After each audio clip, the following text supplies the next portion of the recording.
what's next, what will be of me, what will I do? I would like to encourage us to look to God's word. He is the author and finisher of our faith. He knows what was, what is, and what will be. So we shall be singing the first hymn, which goes by the title, What a Friend We Have in Jesus.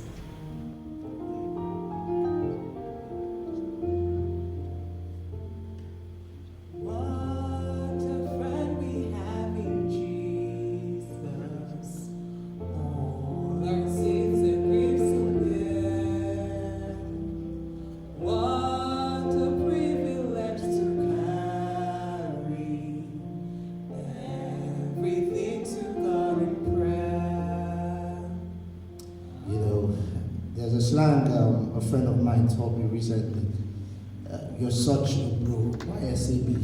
I mean, if there's anyone to say that to, it's Steve. He was such a bro, always there for everyone. And who better than someone who has worked with Steve for several years to come address us, welcome us, and, come say a few words to welcome us and put us in that proper state. Thank you very much, sir. You're all welcome to the memorial service of our dear brother, Steve Osagie.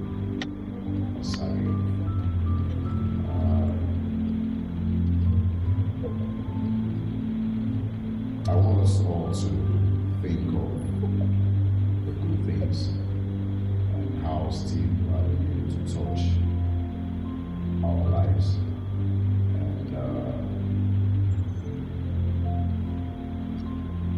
Try as much as possible to, this is difficult, to just be in that spirit, and also see how we can learn from the way he has lived his life. He shines on, and I just, looking back at his life, I've learned a lot. It's not about, and Steve, he kept saying, even in the video we just watched, he kept saying collaboration. Steve believes so much in collaboration. It's not about me doing it so that I can, or keeping all the whole secret. It's about collaborating. At this point in time, we'd like to invite one of his artists. Please pass her guitar to her. Thank you. This is one of Steve's artists. Her name is Tara, and she would like to sing the song for us.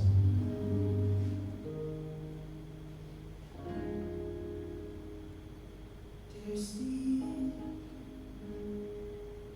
I don't know what to say or how to greet.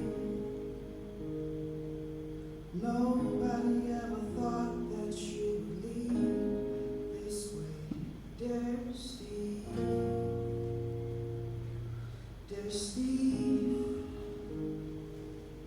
I wish you could wake us up on this eve and tell us this was a trick up your sleeve. This hurts, dear Steve. Goodbye. This is hard to say. Bills and the children love you, and we all love you too. Goodbye. This is so hard, Steve. Bills and the children love you, and we all love you too, dear Steve. If you have anything to say about Mr. Steve, we'd like you to signify by raising up your hand. But before then, I think you should have something to say about Mr. Steve. Yeah, he was my senior colleague. He was my boss.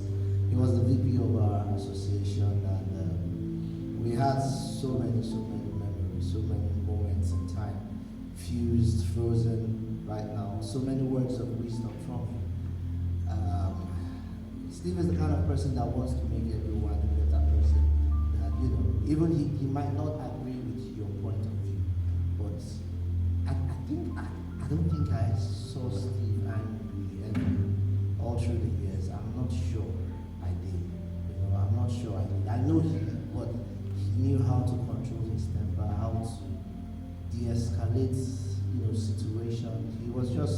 the kind of guy who wanted everyone to win. And that's rare. That's very rare. Someone who has known him so well, 28 years or more, I'd like him to come up and just give us a tribute about him. Let's just welcome Steve. I've known Steve from when I was 19 years old. I was DJ. He called me for my first DJing job in a house party. And we lost contact for a couple years.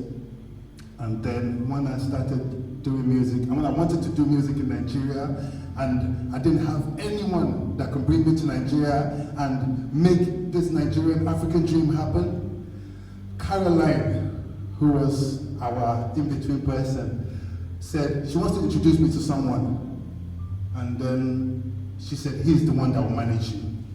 And I was like, really? Okay. Then Steve walked in. And I was like, Mr. Osagie, you're a manager now? He said, yes. Then he convinced me that he could do it and he could make my dreams come true. Then we came to Nigeria. I must say, every single place we went to, I was a JJC. Steve was a JJC. Two of us in a town that nobody practically knew us, apart from what we have done in the UK. I must say, I am very in my shell. I'm an introvert. Steve was the face. He was everywhere. I am the fire. Steve is the water. Yeah, I know you guys are already saying that, I know. Steve is my better half. And after I stopped music and I went into movies, Steve has been trying so hard to convince me to come back and do music. The reason why I'm broken is because 2 days before he passed, I finally told him I agreed to do it.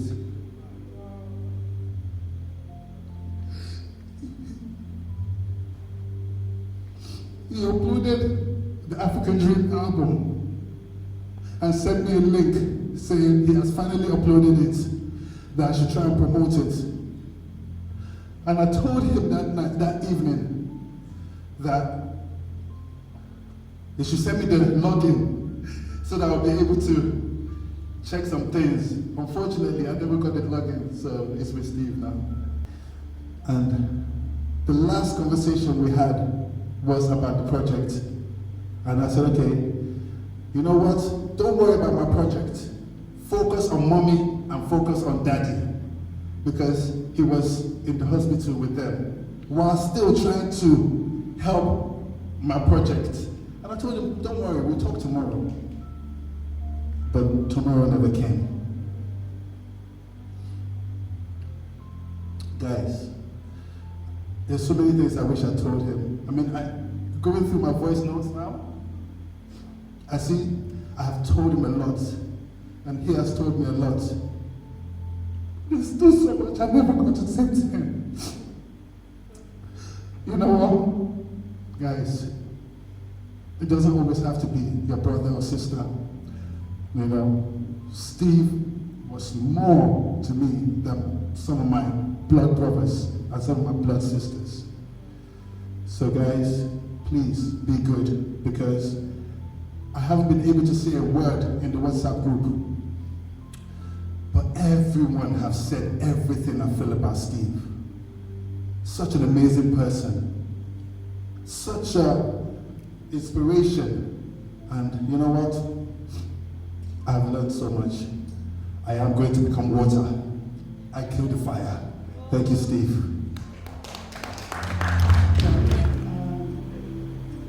I'm not going to sit here and clap and just kind of like act like Steve and I were best friends. Steve was that guy that wasn't my friend, but he just used to check on me. We were in ATL together for the Emmys, and then he wanted to know when I was coming to the UK. I told him when I got in, and we were supposed to see on the 9th. I was supposed to head So I heard this news just as I was preparing to present to Steve. Steve was a manager. I'm a manager as well, and they say our job is a thankless job. They also say that everybody needs a Steve in their lives. So when you manage your artists very well, they always say, "Oh, I need a Didi in my life." Steve was the Didi in my life, and he wasn't even my tight friend. He would message me when I come on the group to ask for contacts for people I didn't know. He would always message me on the side and send it to me. Steve forced me to join Clubhouse. I didn't know what it was about. He was like a president or something. Forced me to get an iPhone, forced me to join Clubhouse. I told him I was waiting for him to come to Android. He said, "No, did come." He was an all-round amazing guy. He didn't need to be a friend. He just needed to see you and ask what you were doing and add an extra to it.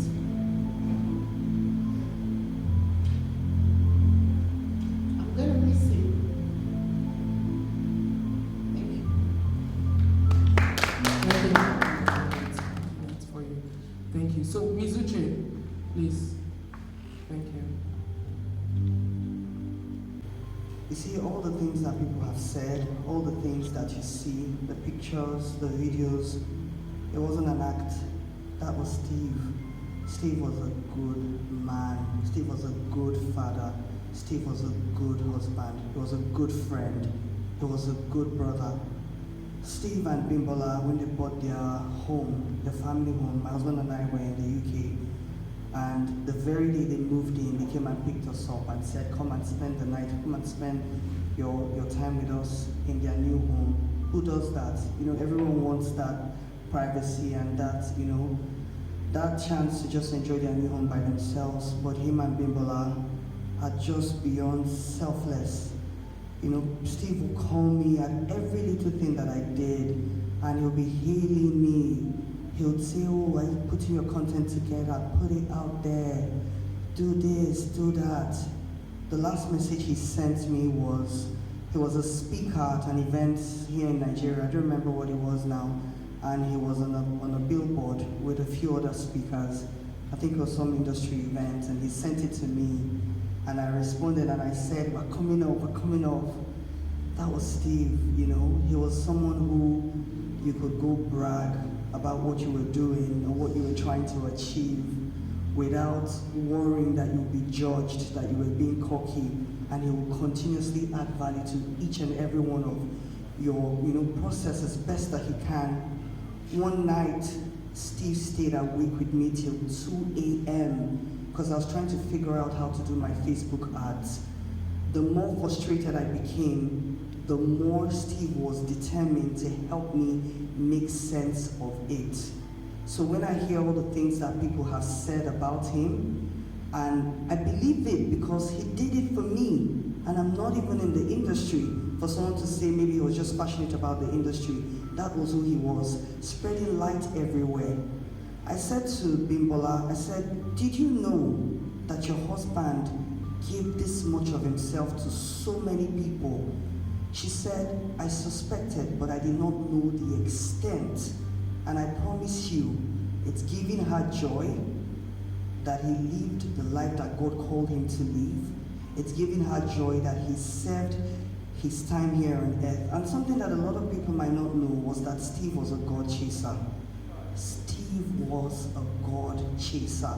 Steve, in his church, for as long as I've known Steve, over 20 years, Steve was a faithful and diligent worker in that church, carrying the small community of believers as best that he can.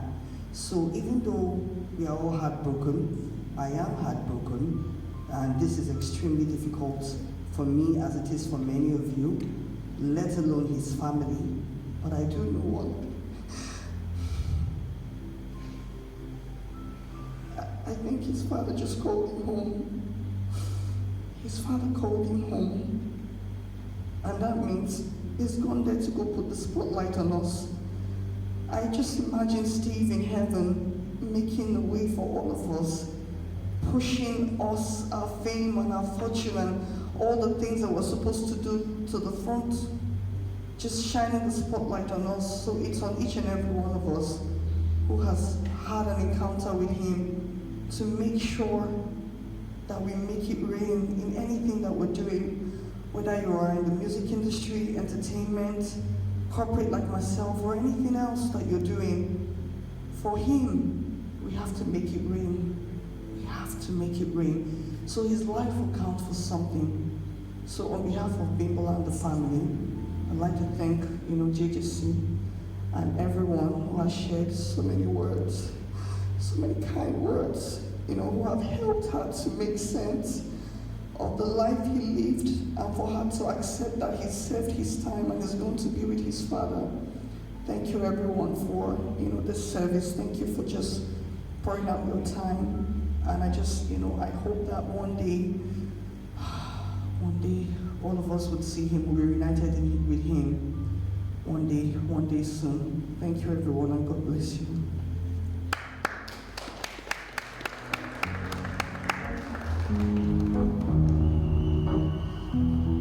Yeah. Spotlight. Spotlight. Shine on! Spotlight. Shine on! Thank you. Thank you. Thank you so much for coming out. You didn't have to be here, but you came.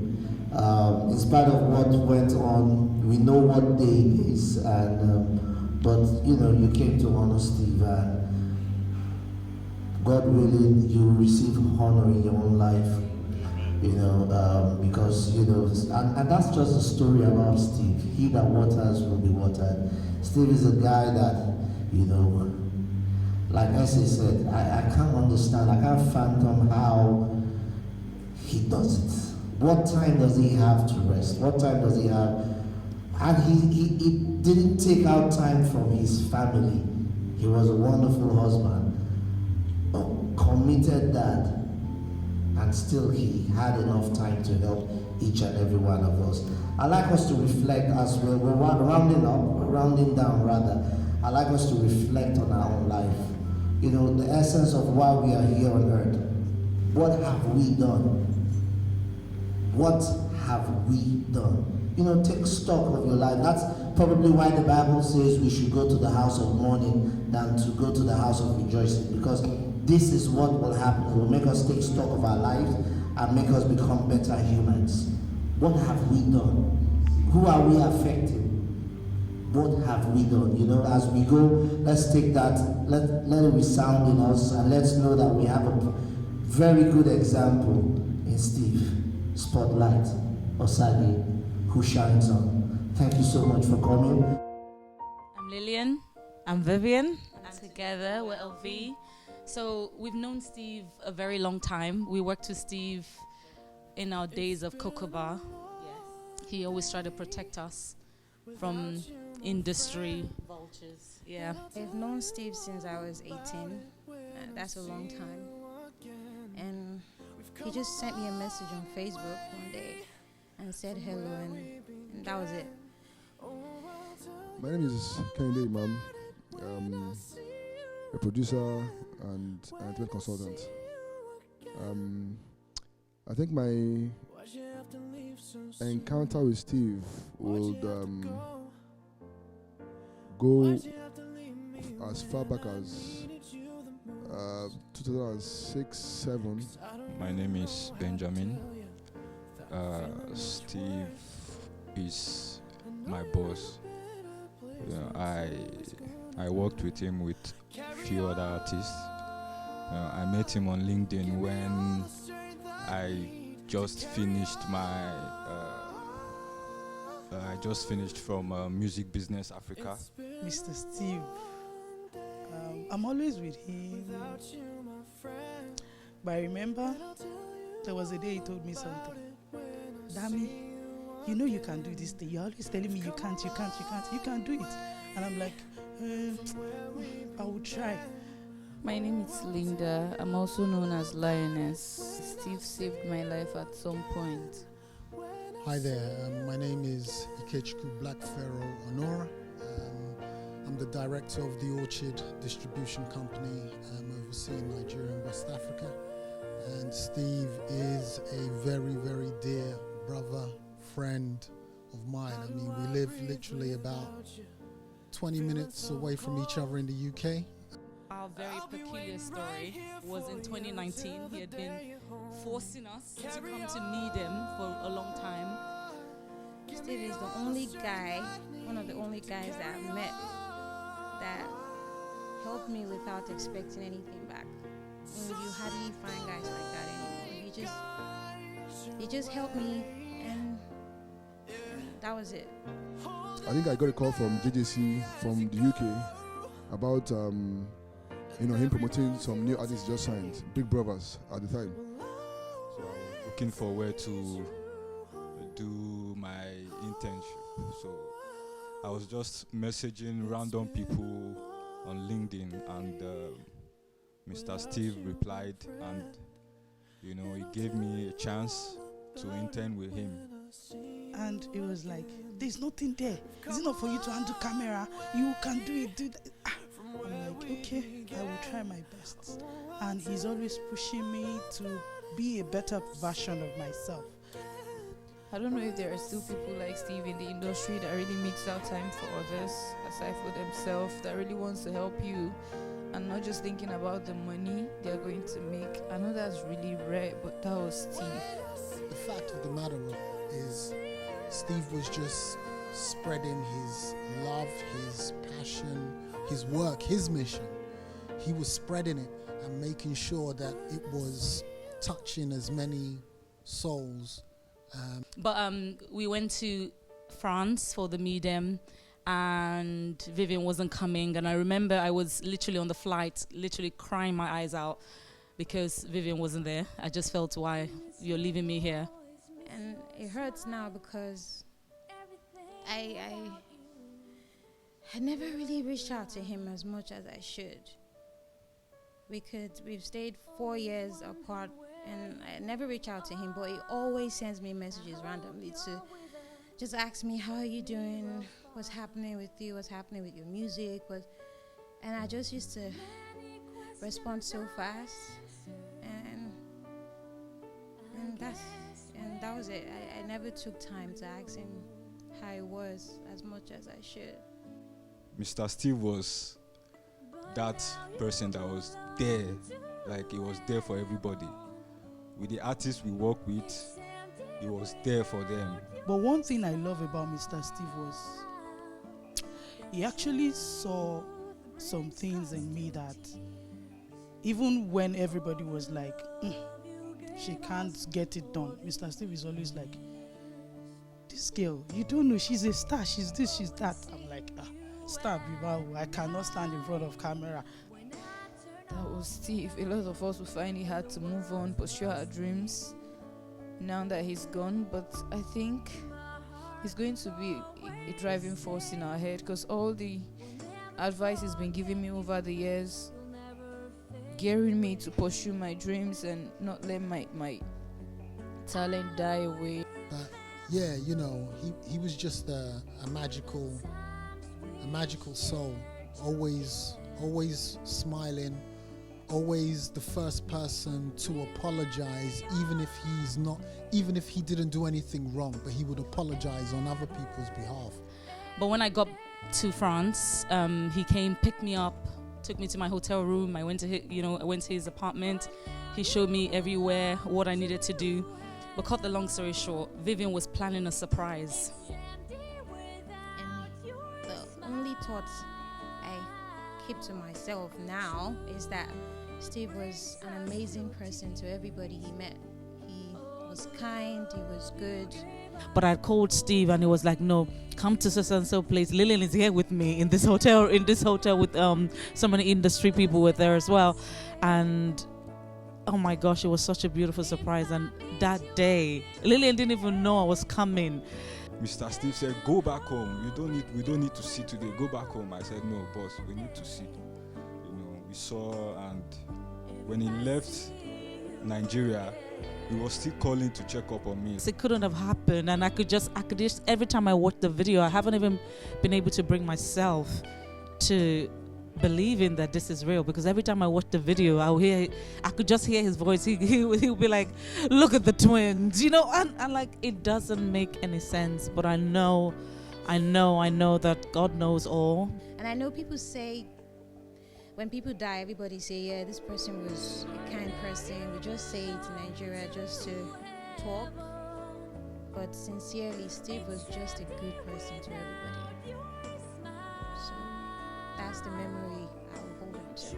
Anytime I'm down and my face is always hard, you go like, damn me, what's wrong with you? Smile, this and that.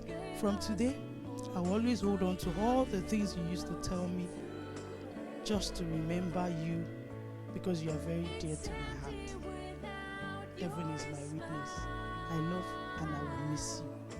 But may the soul of Stevespotlight, Steve Osagie, rest in perfect peace. And may God give his family the grace and will to hold on in his absence. Amen. I pray that God gives his family the fortitude to bear the loss, especially his wife and his parents. And we just love you for your selfless, constant giving approach, and we're going to try our best to honor your name. Love you, miss you. God bless. Rest in peace.